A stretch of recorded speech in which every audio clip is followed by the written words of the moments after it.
Today I will discuss German immigration.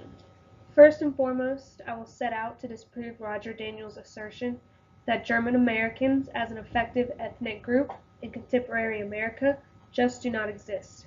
I believe, however, that Germans have assimilated successfully, but their culture is not lost. Definition of successful assimilation is the process of adapting or adjusting to the culture of a group or nation. Also, according to Matthew Spalding, Ph.D. of Heritage.org, his definition of successful assimilation is not only learning English, but a full understanding of our national history, political ideas, and institutions. To have an understanding of the Declaration of Independence and the Constitution. He also goes on to say immigrants cannot become fully American by creating enclaves, associating only with others from their native land, speaking their native tongue, and hewing to their native customs. Acquiring the habits, practices, and spirit of America requires extended interaction with Native American citizens, encountered not just in the workplace, but in social institutions such as churches, schools, and civic and social organizations. So according to Spalding, a successful assimilation would be that the new immigrant lose all of their culture and language and adapt to the ways of American culture.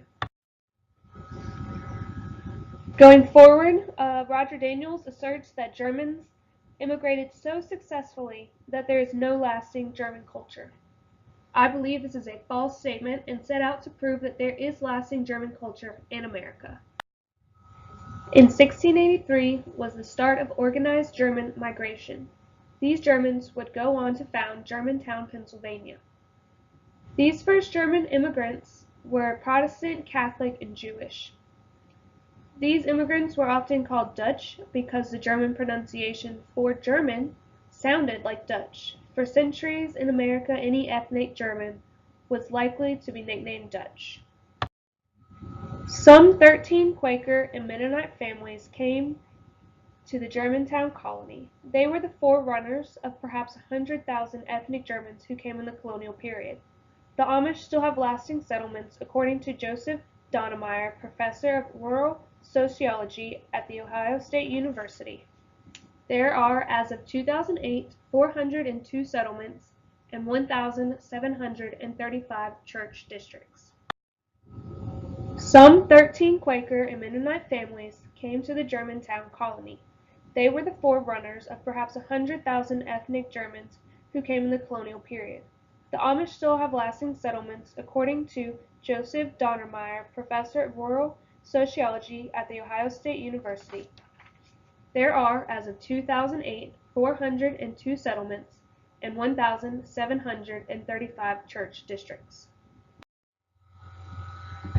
Moving forward now to 1830s through 1880, Germans were never less than a quarter of all immigrants. Still largely Protestant, Catholic, and Jewish, they had a varied pattern of distribution throughout the United States, participating significantly in both urban and agricultural pursuits. They came largely in family groups and for economic reasons. They maintained pride for their native country, especially after the creation of the German Empire in 1871.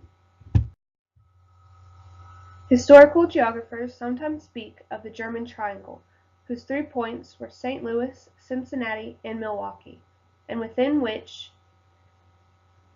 in the late 19th century, was contained an absolute majority of the German born in the United States. Large numbers of Germans worked at skilled trades. The lager beer industry, for example, employed German capital and German skilled labor and catered to German customers in Cincinnati, Milwaukee, and St. Louis. Germans quickly took over the beer industry by 1860 in Cincinnati. There were 2,000 places where drinks were sold, more than one for every 100 residents. Even today, some of the biggest beer companies still hold true to their German founder's name, such as Anheuser-Busch, Miller Coors, and Yuengling. Germans were also prominent as bakers, butchers, cabinet makers, cigar makers, distillers, machinists, and tailors. German-born women, on the other hand, were less likely to enter the workforce. They were underrepresented in factory and clerical jobs and concentrated largely in the service sector as bakers, domestic workers, hotel keepers, janitors, laundry workers, nurses, peddlers, saloon keepers, and tailors.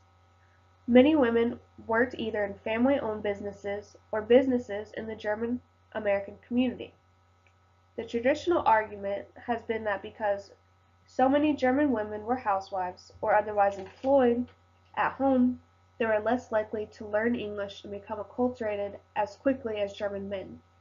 However, it was quite common for German girls, as young as 11 or 12, to be hired out to Yankee families as day helps. They quickly learned English, adopted American dress, and with it, undoubtedly, American attitudes.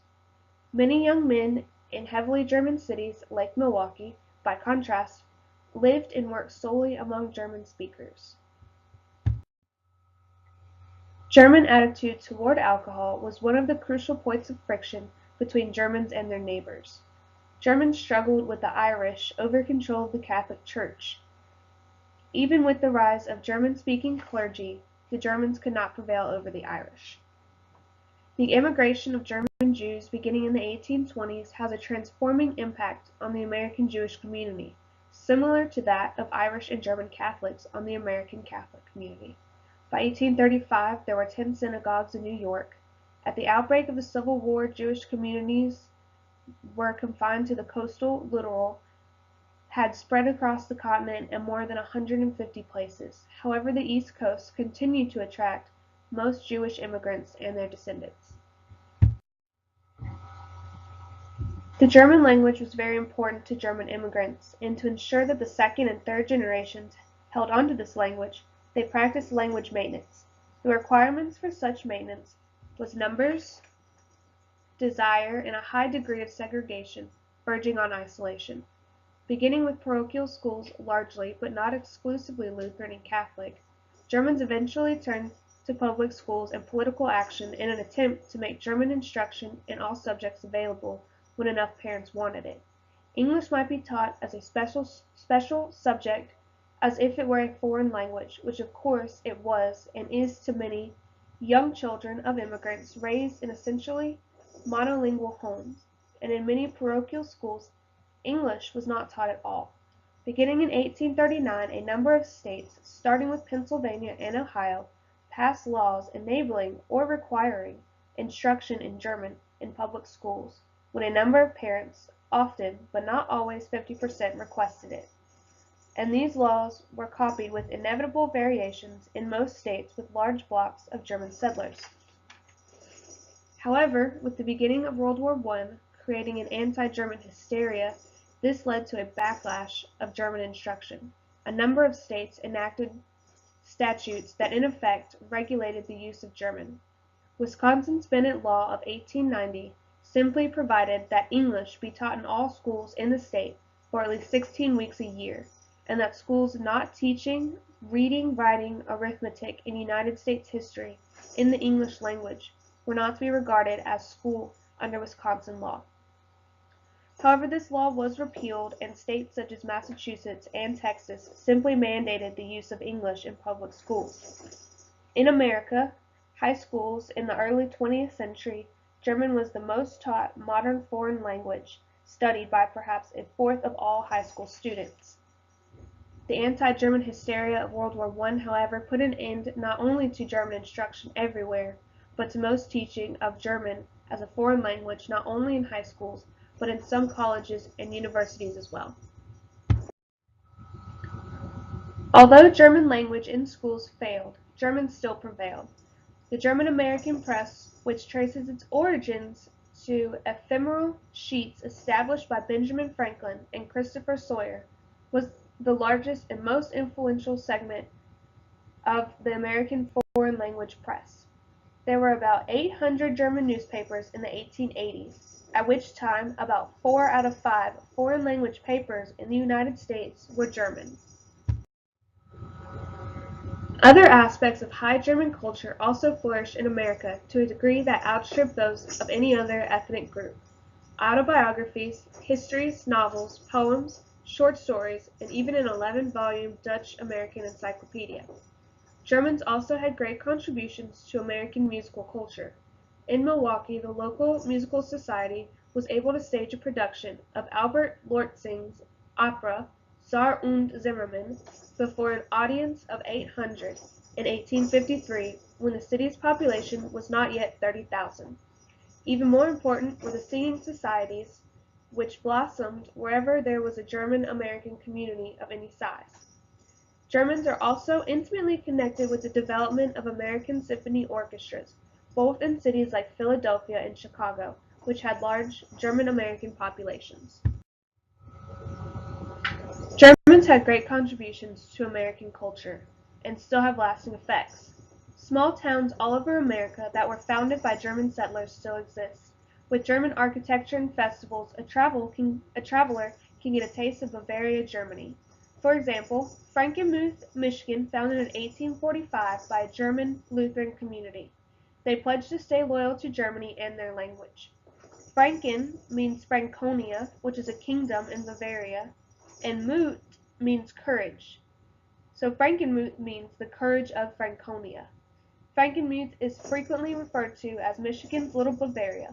They celebrate traditional festivals such as Oktoberfest. Another German society in America is Hermann, Missouri. This town was founded by the German Settlement Society of Philadelphia in the 1830s.